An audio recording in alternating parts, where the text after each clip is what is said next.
નમસ્કાર વિદ્યાર્થી મિત્રો, હું લીના મહેશ્વર. આજે આપણે ફરીથી દ્વિતીય સત્ર ધોરણ 8 અને વિષય હિન્દીમાં પાઠ 1 તરફ જઈએ છીએ. પાઠ 1 નું નામ છે પત્ર એવં ડાયરી. હવે તમે ચોપડીમાં તો ભણો છો બધા વિષયનું અને જાત જાતનું ભણો છો, પણ પત્ર અને ડાયરી એ થોડુંક જૂનું થઈ ગયું છે. કેમ જૂનું થઈ ગયું છે? કારણ કે એની જગ્યાએ લીધી છે મોબાઈલ, ઈમેલ અને ફેક્સ. તો પત્ર શું છે ઘણા ખરાને તો ખબર જ નથી. ડાયરી લેખન અને પત્ર લેખન એ ઘણા ખરાને ખબર હોતી નથી. તો આપણે એના વિશે જોઈએ. दूर बसे अपने संबंधियों, मित्रों, परिवारजनों तथा कभी कभी विभिन्न अधिकारियों को पत्र लिखने की आवश्यकता रहती है. આ બધી જરૂરિયાતો પહેલા બહુ જ રહેતી, અત્યારે એની જગ્યાએ મોબાઈલ, ઈમેલ ને બધાએ લઈ લીધી છે. એટલે આપણે પત્ર લખતા નથી અને પત્ર લખતા નથી એટલે આપણને પત્ર શેના પર લખાય છે એ પણ ખબર નહીં હોય. તમે તો પોસ્ટકાર્ડ પણ નહીં જોયા હોય. તો दूर बसे अपने संबंधियों, मित्रों, परिवारजनों तथा कभी कभी विभिन्न अधिकारियों को पत्र लिखने की आवश्यकता रहती है. पत्रों के द्वारा हम अपनी बात अत्यंत सुगमता से उन तक पहुंचा सकते हैं. પત્રના માધ્યમથી આપણે જે કંઈ કહેવું હોય એ એમના સુધી પહોંચાડી શકીએ છીએ. यद्यपि आजकल दूरभाष, टेलीफोन એટલે કે ईमेल, इंटरनेट, मोबाइल फोन आदि द्वारा भी यह कार्य किया जाता है. પત્રની જગ્યા આ બધાએ લીધી છે. એટલે પત્ર ન લખીને આપણે મેસેજમાં, ઈમેલ દ્વારા, ફોન દ્વારા આ બધા મેસેજ મોકલાવી શકીએ છીએ. એમ કે છે फिर भी पत्रों का महत्व कम नहीं हुआ है. પરંતુ આજે પણ આ બધી સુવિધાઓ હોવા છતાં પત્રનું મહત્વ એટલું ને એટલું જ રહ્યું છે. क्योंकि पत्र के द्वारा विस्तार से अपनी बात व्यक्त की जाती है. पत्रों के द्वारा विचारों को प्रेषित करना अन्य साधनों की अपेक्षा सस्ता है.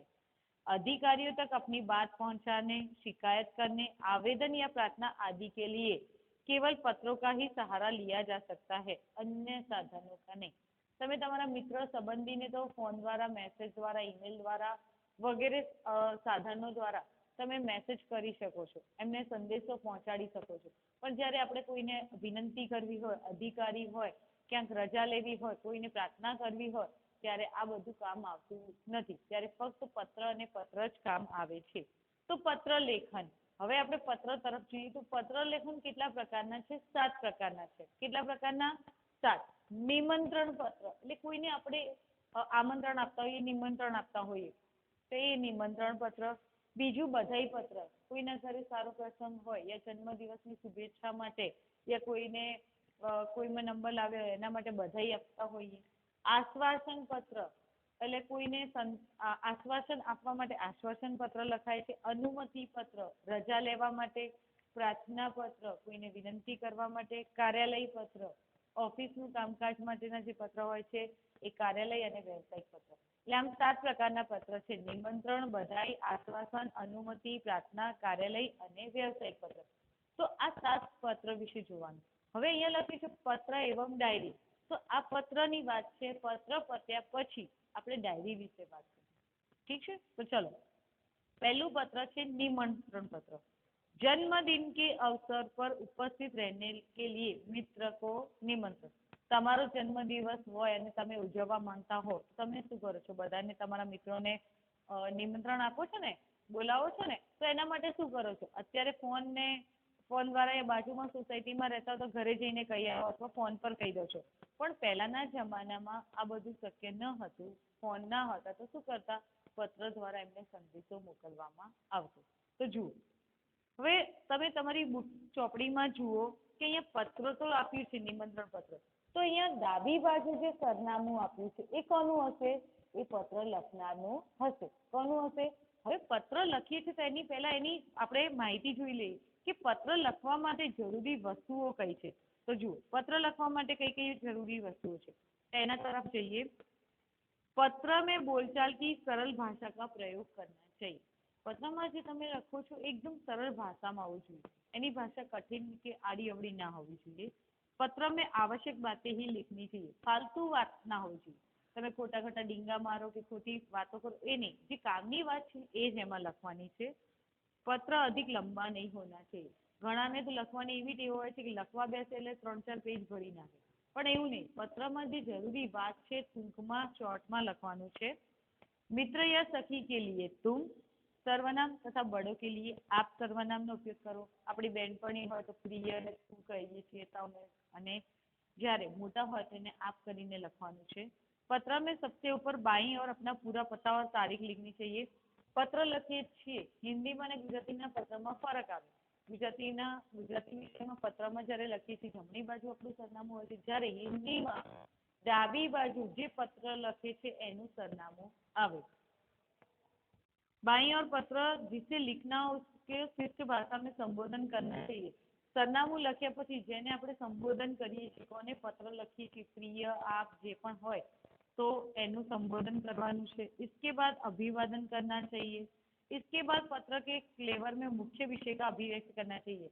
આપણો મુખ્ય ટોપિક શું છે એ આપણે એમાં લખવાનું છે. અને પત્ર સમાપ્ત હોने पर नीचे बाईं ओर पत्र पूरो થઈ જાય પછી ડાબી બાજુ पत्र लिखने वाले का संबंध और नाम लिखना चाहिए. તમારો આશ્વાસન ને આ જે હોય એટલે કે તમારા પ્રિય મિત્ર વગેરે એ આપણે ડાબી બાજુ પત્ર પૂરું થાય પછી લખવાનું છે. તો હવે આપણે પત્ર તરફ જઈએ. પહેલો પત્ર છે निमंत्रण पत्र. जन्मदिन के अवसर पर उपस्थित रहने के लिए मित्र को निमंत्रण पत्र. 90 बुधनगर सोसाइटी लिंबायत सूरत 394210 8 अगस्त 2011. અહીંયા ઘરનું સરનામું ક્યાંનું છે, જગ્યા છે, સુરતની જગ્યા છે, તારીખ અને એનો પિનકોડ નંબર આપ્યો છે. એ એડ્રેસ તો તમને ખબર જ છે કઈ રીતે લખાય છે. પ્રિય મિત્ર સ્નેહલ. ભાઈ આ જે સરનામું છે જે લખનાર છે એનું ખુદનું છે. પ્રિય મિત્ર સ્નેહલ એટલે કે અહીંયા પત્ર કોને લખાય છે તો સ્નેહલને લખાય છે. सप्रेम स्मरण. ओके. પછી तुम्हें यह जानकर खुशी होगी कि अगले रविवार को मेरा जन्मदिन है. तो यहाँ मुख्य विषय શું હતો? જન્મદિવસ. તો અહીંયા એના વિશે જ વાત કરવામાં આવી છે.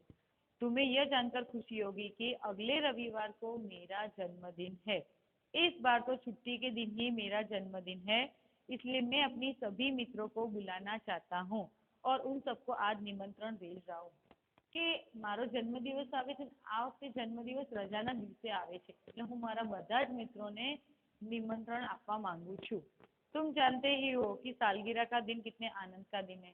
તમને બી ખબર છે પોતાનો જન્મદિવસ આવે એટલે તમે અઠવાડિયા પહેલા या મહિના પહેલા તૈયારીઓ કરો છો, ખુશખુશાલ રહો છો, એટલે કે આનંદનો દિવસ છે. उस दिन हमारे कोई रिश्तेदार भी यहाँ आएंगे. विपिन, साजिद, प्रशांत, सानिया आदि सब अवश्य आएंगे.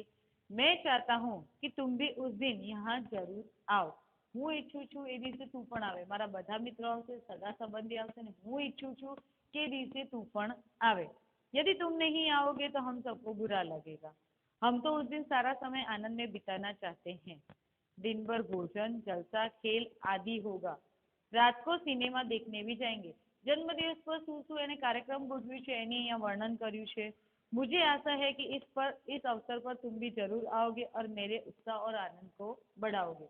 અહીંયા નિમંત્રણ આપે છે કે મારો જન્મદિવસ છે, બધા મિત્ર અને સગા સંબંધી આવશે, તું પણ આવીશ તો મને ખુશી થશે, સાથે આનંદમાં વિતાવશું. જે કાર્યક્રમ છે, જન્મદિવસનો પ્રોગ્રામ છે એને વર્ણવે છે કે એ રીતે આપણે ઉજવીશું. ચલો હવે અહીંયા જુઓ પાછળ. तुम्हारे माता पिता को सादर चरण स्पर्श. અહીંયા જે વાત મુખ્ય હતી જન્મદિવસની કીધા પછી એકબીજાના માતા પિતાને એમના સમાચાર પૂછવામાં આવે છે. तुम्हारे माता पिता को सादर चरण स्पर्श. छोटे भाई कमल और बहन संगीता को प्यार. तुम्हारे आगमन की प्रतीक्षा करूंगा. तारा आवानी हूँ राह जोईश. प्रतीक्षा એટલે રાહ જોવી. रिश्तेदार એટલે સગા સંબંધી, ઉપસ્થિત એટલે હાજર અને આગમન એટલે આવવાની રાહ જોઈ. तुम्हारा मित्र साहिल. તો અહીંયા લખે કોણ છે? સાહિલ. અને કોને લખે છે? તો સ્નેહલને. એટલે કે સાહિલ પત્ર લખનાર છે અને કોને લખે છે એ કોને આમંત્રણ આપે છે? સ્નેહલને. હવે બીજો પત્ર છે બધાઈ પત્ર. હવે નિમંત્રણ મળ્યું છે તો સાલગીરા પર બધાઈ પત્ર. સામે મિત્રનો જન્મદિવસ છે તેને આપણે બધાઈ તો આપવી જ પડે ને, એને શુભેચ્છા પાઠવવી પડે ને. તો શાંતિ સદન રાવપરા વડોદરા 10 અગસ્ટ 2011. પ્રિય મિત્ર સાહિલ. હવે અહીંયા પત્ર જેને લખ્યું છે એ સાહિલ છે અને લખનાર કોણ છે? સ્નેહલ છે. સ્નેહલને આમંત્રણ મળ્યું છે, નિમંત્રણ મળ્યું છે, સ્નેહલ વળતો એનો જવાબ આપે છે. એટલે પ્રિય મિત્ર સાહિલ, સપ્રેમ સ્મરણ. कल ही तुम्हारा पत्र मिला, काले ज तारो पत्र मळ्यो, तो हम तो बहुत खुश हुए। हमें तुम्हारी सालगिरह का निमंत्रण भी मिला और यह जानकर विशेष प्रसन्नता हुई कि कल ही तुम्हारी सालगिरह है। इधर माँ कुछ दिनों से बीमार है और पिताजी को तो बहुत सुबह 10 बजे ही दफ्तर जाना पड़ता है। दर्शना को भी सुबह स्कूल जाना पड़ता है और वो तो है भी छोटी। એટલે અહીંયા એ વર્ણન કરે છે કેમ નથી આવી શકતો, તારું નિમંત્રણ મળ્યું, ખુશી થઈ કે જન્મદિવસ કાલે છે, પરંતુ કે મારી માતા બીમાર છે, પિતાને ઓફિસ જવું પડે છે અને મારી નાની બહેન દર્શના એ સ્કૂલ જાય છે અને ખૂબ જ નાની છે, એટલે કે બધી જ જવાબદારી કોના પર છે? મારા પર છે। दर्शना को भी सुबह स्कूल जाना पड़ता है और वह तो है भी छोटी। इसी कारण घर का बोझ मुझ पर ही है। अब तुम ही कहो, यह सारा बोझ किसे सौंप कर तुमसे आ मिलूं? मेरे दिल में तो बहुत होता है कि इस शुभ अवसर पर उठकर तुम्हारे पास आ जाऊं, परंतु घर की स्थिति का विचार करके विवश हो जाता हूँ और मन करते हुए भी नहीं आ सकता। એટલે નિમંત્રણ પત્ર મળ્યા પછી એને બધાઈ તો આપે છે, સાથે સાથે કયા કારણથી નથી જઈ શકતો તો એ કારણ અહીંયા લખે છે। तुम तो अब 1 साल बड़े हो गए हो, इस अवसर पर मैं तुम्हें बधाई क्यों न दूं? मैं तो चाहता हूँ बार बार तुम्हारी सालगिरह आया करे और हमें खुशियाँ मनाने का मौका मिले। इस मंगल अवसर पर उपस्थित न रह सकते हुए भी मेरे दिल में तुम्हारे लिए शुभकामनाएं हैं। मैं चाहता हूँ कि ईश्वर तुम्हें चिरंजीवी रखे, तुम्हारा नया वर्ष शुभदायी हो। तुम्हारा प्रिय मित्र स्नेहल। અહીંયા સ્નેહલ પાછો વળતો સાહિલને જવાબ આપે છે। સાલગીરા એટલે જન્મદિવસ, દફતર એટલે કાર્યાલય, ઓફિસ, દફતર એટલે તમારું દફતર છે નહીં, એના પિતા ઓફિસ જાય છે, કાર્યાલય। મંગલ એટલે શુભ, દિવસ એટલે લાચાર, બેબસ થવું, ચિરંજીવ એટલે દીર્ઘાયુ, લાંબુ જીવન જીવવું। ત્રીજું પત્ર છે આશ્વાસન પત્ર। કોઈ નિરાશ થઈ જાય છે તો એને આશ્વાસન આપવા, એને હિંમત આપવા માટે જે પત્ર લખવાની હોય, જે રીતની રજૂઆત કરવાની હોય એ લખતા પત્રને આશ્વાસન પત્ર કહે છે। ખેલ મહાકુંભ में असफल सखी को आश्वासन पत्र। રમત મહોત્સવમાં ભાગ લીધો છે ખેલ મહાકુંભમાં, પણ એમાં જરૂરી નથી હોતું કે બધા સફળ થાય। કોકની હાર થાય છે તો કોકની જીત થાય છે। હાર થાય છે તો એને આપણે હિંમત આપવા માટે એને જે આપણે આશ્વાસન આપીએ છીએ, જે શબ્દો બોલીએ છીએ એને આશ્વાસન કહેવાય છે। તો માતૃછાયા સ્ટેશન રોડ, કાલુપુર, અમદાવાદ, 17 नवंबर 2011। પ્રિય સખી જાગૃતિ, સપ્રેમ સ્મૃતિ। અહીંયા તમને ખ્યાલ જ છે, આ બધું તો આપણે જોઈ ગયા આગળ। आज तुम्हारे पिताजी से फोन द्वारा पता चला कि खेल महाकुंभ में चक्र फेंकने प्रतियोगिता में असफल रही हो। इस समाचार से मुझे बहुत दुख हुआ है कि तुम्हारा इस प्रतियोगिता में प्रदर्शन अच्छा नहीं रहा। हमने तुमसे बहुत आशा लगा रखी थी कि तुम जिले में प्रथम आओगे। कि अમને ખૂબ દુઃખ થયું કે તું અસફળ રહી છે, અમે તારાથી બધાએ આશા રાખી હતી, પરંતુ અહીંયા શું કહે છે જુઓ, प्रिय सखी, खेल में हमेशा जीतना ही महत्वपूर्ण नहीं होता है। अब जो कुछ होने वाला था वो हो गया, इसलिए उसका शौक न करना चाहिए और इस असफलता से भी निराश न होना चाहिए। असफलता भी सफलता का सोपान है। કે અસફળ તો થઈ ચૂક્યા છો, પણ એને લઈને બેસવાનું નથી, એને ભૂલીને એમાં કઈ ખામી છે એ દૂર કરીને આપણે સફળ થઈ શકીએ છીએ। सफलता उन्हीं के चरण चूमती है जो अपने ध्येय प्राप्ति के मार्ग में डटे रहते हैं। अब निराश या हतोत्साह होने से कोई फायदा नहीं है। मैं चाहती हूँ कि अब तुम दुगने उत्साह से अभ्यास करो तो अगले साल तुम्हें अवश्य सफलता मिलेगी और तुम अपने जिले में ही नहीं गुजरात में प्रथम आओगी। मुझे आशा है कि तुम मेरी बात मानोगी और अपने अभ्यास में मनोयोग से लग जाओगे। એટલે કે આ વાતને લઈને બેસતી નહીં, આ વાતને ભૂલીને તું એમાં વધારે મહેનત કર અને આગળ વધ, એવું હું ઈચ્છું છું। તમારી સખી અવની। અવની એની મિત્ર જાગૃતિને પત્ર લખે છે, આશ્વાસન પત્ર। ચોથું છે અનુમતિ પત્ર। કોઈ અનુમતિ પત્ર, આપણને કોઈની રજા જોઈતી હોય તો એના માટે આપણે પરવાનગી લઈએ છીએ, તો એ જ પરવાનગી દર્શાવતો પત્ર છે अनुमति पत्र। प्रवास में जाने की अनुमति के लिए पिता को पत्र। जीवन भारती छात्रालय, स्टेशन रोड, दाहोद, 29 सितंबर 2011। પૂજ્ય પિતાજી સાદર પ્રણામ।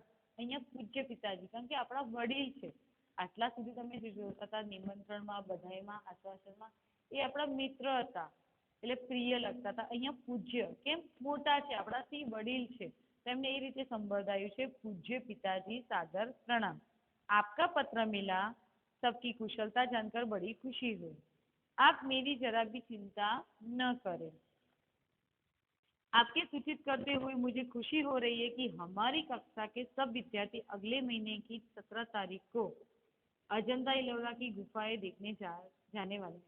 सूचित सूचित એટલે તમને જાણ કરું છું એમ। मैं भी उस प्रवास में सम्मिलित होना चाहता हूँ। स्कूल बस की व्यवस्था की गई है। यह प्रवास 3 दिन का रहेगा और 800 रुपये का खर्च आएगा। इस प्रवास में बहुत से दर्शनीय स्थल देखने को मिलेंगे। मेरे सभी साथी मनीष, साहिल, श्रेया, जाकिर, वहीदा, गुरमीत और डेविड भी इस प्रवास में जाने वाले हैं। मैं भी इस प्रवास में शामिल होना चाहता हूँ। आप पत्र द्वारा इस प्रवास के लिए मुझे अनुमति देने और 800 रुपये मनी ऑर्डर से भेजने की कृपा करें। पूजनीय माता जी को सादर प्रणाम, सोनल को प्यार, आपका આજ્ઞાકારી પુત્ર રમેશ। રમેશ પોતાના પિતાને પ્રવાસમાં જવા માટેની અનુમતિ માંગે છે અને પ્રવાસમાં કઈ રીતનું છે, કેટલી ફીસ છે, કઈ રીતની વ્યવસ્થા છે, ક્યાં જવાનું છે એનું અહીંયા વર્ણન કરે છે। તો તમને એના પરથી ખ્યાલ આવી જાય કે પત્રમાં કોઈ વધારાની વાત ન કરીને જરૂરિયાતની વાતો જ કરવાની હોય છે। प्रार्थना पत्र, छुट्टी के लिए प्रधान अध्यापक को पत्र। હવે પ્રાર્થના પત્ર એટલે કે આ એક વિનંતી પત્ર કહેવાય છે। આજીજી કરીએ, વિનંતી કરીએ એ। તો દેસાઈ ફલિયા, ભાવનગર, 23 फरवरी 2011। सेवा में श्री आचार्य महोदय, DA सार्वजनिक विद्यालय भावनगर। आदरणीय गुरुदेव, सविनय निवेदन है कि जो गुरुदेव એ પણ આપણા વડીલ કહેવાય એટલે એમના માટે આદરણીય, પૂજનીય બી ચાલે, આદરણીય પણ। तो सविनय निवेदन है कि मेरी बहन की शादी आगामी 27 तारीख को निश्चित की गई है। 27 तारीख को। मैं उसका एक लौता भाई हूँ। एक लौता એટલે એકનો એક भाई छू। हम लोगों के यहाँ शादी की कितनी धूम रहती है इससे तो आप अनजान नहीं है। फलत मैं तो 24 से 28 5 दिन तक, फलत એટલે परिणाम, 24 से 28 5 दिन तक विद्यालय में उपस्थित नहीं हो सकूंगा। पिताजी का पत्र इस प्रार्थना पत्र के साथ भेज रहा हूँ। आशा है आप मुझे इस अवकाश प्रदान करने की कृपा करेंगे। अवकाश એટલે અહીંયા આકાશ નથી, अवकाश એટલે કે छुट्टी આપવા માટેની રજા આપશો। इसके लिए मैं सदैव आपका कृतज्ञ એટલે કે आभारी रहूंगा। आपका આજ્ઞાકારી छात्र मनोज पटेल, क्रमांक 25, वर्ग 8 એટલે પોતાનો રોલ નંબર ને લખે છે, શા કારણથી એને રજા જોઈએ છે એનું અહીંયા વર્ણન કરે છે। ओके, चलो હવે છે કાર્યાલયી પત્ર। છઠ્ઠો પત્ર, स्वास्थ्य अधिकारी को गंदगी के बारे में शिकायती पत्र। આ બધા જ પત્ર ફોન ને એના દ્વારા થાય, પણ કાર્યાલય પત્ર તમે કોઈને ફોન કરીને કોઈ અધિકારીને કહો મારું આ કામ કરી નાખજો તો એ શું કરી નાખશે? ના, એના માટે તમારે એક લેખિત પત્ર આપવો પડે છે અને જે પત્ર દ્વારા જ થાય છે આ કામકાજ। तो कार्यालयी पत्र, स्वास्थ्य अधिकारी को गंदगी के बारे में शिकायती पत्र। तारीख 20 मई 2011। सेवा में स्वास्थ्य अधिकारी महोदय, महानगर पालिका बड़ौदा। मान्यवर, सविनय निवेदन है कि मैं गायत्री मोहल्ले में रहता हूँ। यह मोहल्ला पिछले कई दिनों से ठीक साफ नहीं हो रहा है। आजकल शादी का मौसम है, रास्ते पर गंदगी फैली हुई है। पास के कूड़ेदान में सब जूठन डाल जाते हैं। बदबू के कारण पिछले 2 दिन से तो यह हाल हो गया है कि वहां से आना जाना भी मुश्किल हो गया है। आने जाने वाले सभी लोग परेशान हो रहे हैं। यदि गंदगी को शीघ्र न हटाया गया तो मोहल्ले भर में बीमारी फैल जाने का डर है। आशा है आप शीघ्र ही उसे हटवाने की व्यवस्था करेंगे। आपका विनम्र सेवक सुरेश भाई परमार, गायत्री मोहल्ला बड़ौदा।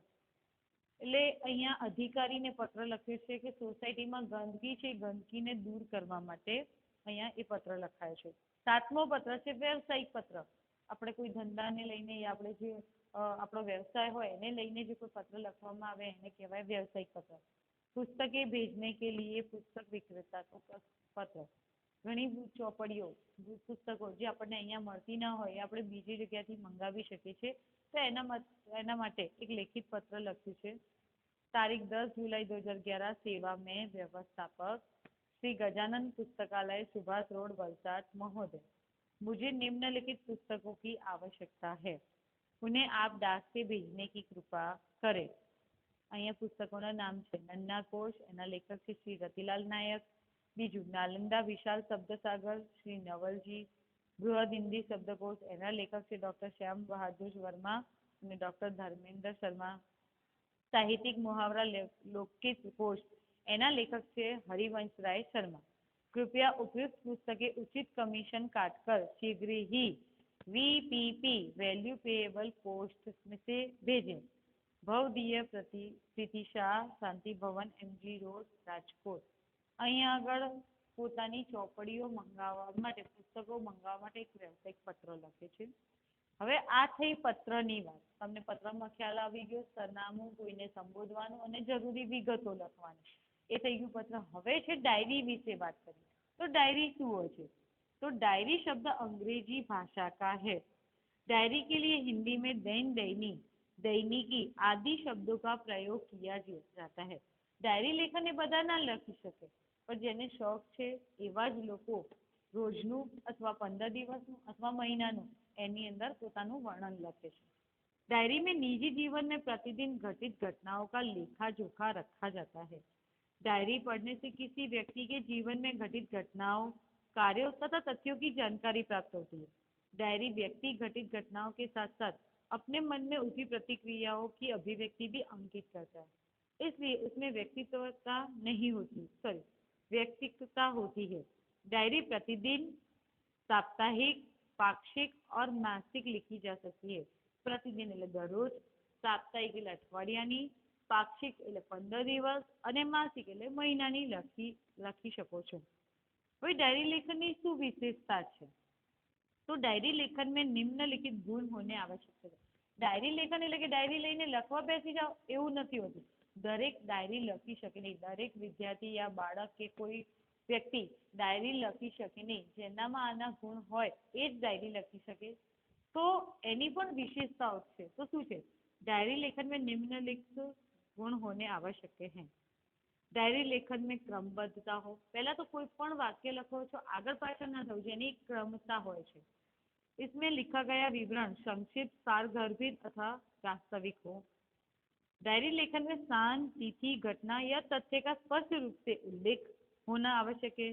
डायरी लेखन करते समय आलोचना, टीका टिप्पणी, बनावटीपन, काल्पनिकता, चित्रात्मक अनावश्यक विस्तार से बचना चाहिए.